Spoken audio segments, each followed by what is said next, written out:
Hello ভাইয়া, সবাইকে স্বাগত। এই ভিডিওতে আমি 2D অ্যানিমেশনের অন্যতম একটা দিক সেটা হলো ক্যারেক্টার বিভিন্ন এক্সপ্রেশন, পোজ এই বিষয়গুলো নিয়ে কথা বলব। তার আগে আমার এই চ্যানেলের মধ্যে অ্যানিমেশন বিষয়ে বিভিন্ন অনেকগুলো ভিডিও দেওয়া আছে। আপনারা চাইলে সেগুলো দেখে নিতে পারেন। সেগুলো দেখলেই আপনি কেবলমাত্র এই ভিডিওগুলো দেখতে পারবেন। আসলে মাঝে একটা ভিডিও দেখে ওই বিষয়গুলো কী বলতেছে এটা নাও বুঝতে পারেন। তো আজকে আমি এক্সপ্রেশন আর পোজ নিয়ে কথা বলব। তার আগে আপনি যদি আমাদের এই চ্যানেলে নতুন হয়ে থাকেন তাহলে আমাদের চ্যানেলটি সাবস্ক্রাইব করে আমাদের সাথে থাকুন। আর যদি অলরেডি একজন সাবস্ক্রাইবার হয়ে থাকেন তাহলে আপনাকে অনেক ধন্যবাদ।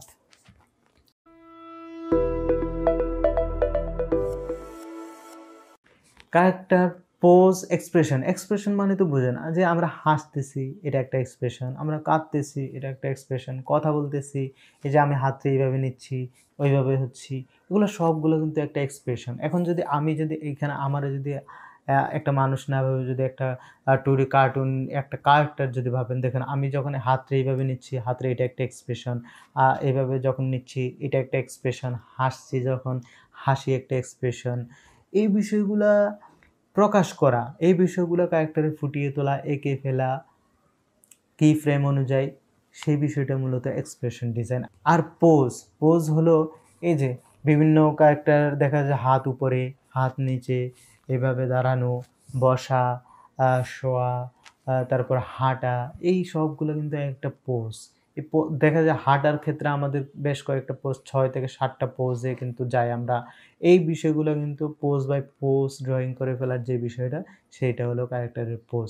তো একটা ক্যারেক্টারের এক্সপ্রেশন, পোজ এগুলার ক্ষেত্রে সবসময় আপনার অ্যানিমেশন বিষয়গুলো মাথায় রেখে করতে হবে। আর পরিবর্তনগুলো অনেক বেশি দ্রুত। কারণ এভাবে ছিল, এভাবে থেকে এভাবে, এভাবে, এভাবে। আপনি এভাবে একটা দিলেন, এভাবে একটা দিলেন। তাহলে এটা খুব দ্রুত হয়ে যাবে ফ্রেম বাই ফ্রেম। আমাদের প্রত্যেকটা আমাদের ওভারঅল পৃথিবীর সবকিছু কিন্তু ফ্রেম বাই ফ্রেম পরিবর্তন হচ্ছে। আমরা যাই কিছু দেখি ভিডিও কিন্তু আসলে ভিডিও না। ভিডিও হলো ফ্রেম বাই ফ্রেম অনেকগুলো ছবির সমন্বয়ে যে বিষয়টা দাঁড়ায় সেটাই ভিডিও। ঠিক অ্যানিমেশনেও আমরা ওই ভিডিওর কাজটাই আমরা ফ্রেম বাই ফ্রেম করি। সেই জন্য পোজ সম্পর্কে জানা, এক্সপ্রেশন সম্পর্কে জানা অনেক বেশি জরুরি। আর কার্টুনের মধ্যে সাধারণত আমরা যখন আমরা লাইফে আমাদের যেই এক্সপ্রেশনগুলো থাকে সেটা হলো হাসির এক্সপ্রেশন, কান্নার এক্সপ্রেশন, নরমাল এক্সপ্রেশন, কোনো কিছু ভাবার এক্সপ্রেশন, রাগের এক্সপ্রেশন, এই বিষয়গুলোই মূলত থাকে। 6 থেকে 7টা এক্সপ্রেশনের বাইরে আসলে তেমন কোনো এক্সপ্রেশন থাকে না, অথবা ভয়ের এক্সপ্রেশন।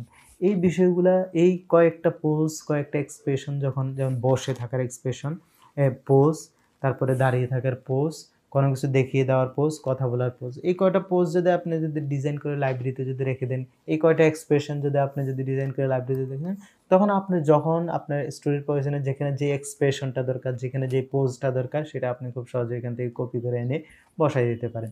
এই কাজগুলো আপনাকে বারবার করতে হবে না। ধরুন আপনার যেকোনো একটা কার্টুন সিরিজের মধ্যে সে 5 বার কান্নাকাটি করে। এমনকি আপনি 5 বার ওই কান্নাকাটি করার সিনটা শটটা করতে যাবেন না। আপনাকে ওই একটা কান্নার এক্সপ্রেশন আগে করে লাইব্রেরিতে রেখে দিবেন, ওই এক্সপ্রেশনটা আপনি 5 জায়গায় বসায় দিবেন। তাহলে আপনার কাজটা অনেক বেশি দ্রুত হবে। আপনি একই কাজ বারবার করে আপনার যে বৃথা শ্রম যেটা আছে সেটা আপনাকে আর করতে হবে না। তো আশা করি কার্টুনের এক্সপ্রেশন আর পোজ যে বিষয়টা, সে বিষয়টা আমি আপনাদেরকে বিস্তারিত বোঝাতে পেরেছি। তাও যদি আপনার কোনো জায়গায় যদি না বুঝে থাকেন তাহলে আমার কমেন্ট বক্সে জানাতে পারেন। তো এমন আরও বিভিন্ন ধরনের টিপস, টিউটোরিয়াল পেতে কার্টুন, অ্যানিমেশন, তারপরে মোশন গ্রাফিক্স, টেকনিক্যাল, ইউটিউবিং বিষয়ে নানান টিউটোরিয়াল পেতে আমাদের এই চ্যানেলটা সাবস্ক্রাইব করুন। তাছাড়া আমাদের চ্যানেলের মধ্যে অনেকগুলো ভিডিও অলরেডি দেওয়া আছে। বিশেষ করে অ্যানিমেশনের থিওরি নিয়ে, অ্যানিমেশনের নানান বিষয়গুলো নিয়ে, ফর্মুলা নিয়ে অনেকগুলো ভিডিও দেওয়া আছে। আপনারা চাইলে ভিডিওগুলো দেখে নিতে পারেন। সবগুলো ভিডিও দেখলে আপনার ওভারঅল বেসিকটা আপনার ক্লিয়ার হবে। তো আমাদের চ্যানেলটি সাবস্ক্রাইব করে আমাদের সাথে থাকুন। সবাই ভালো থাকবেন, সুস্থ থাকবেন।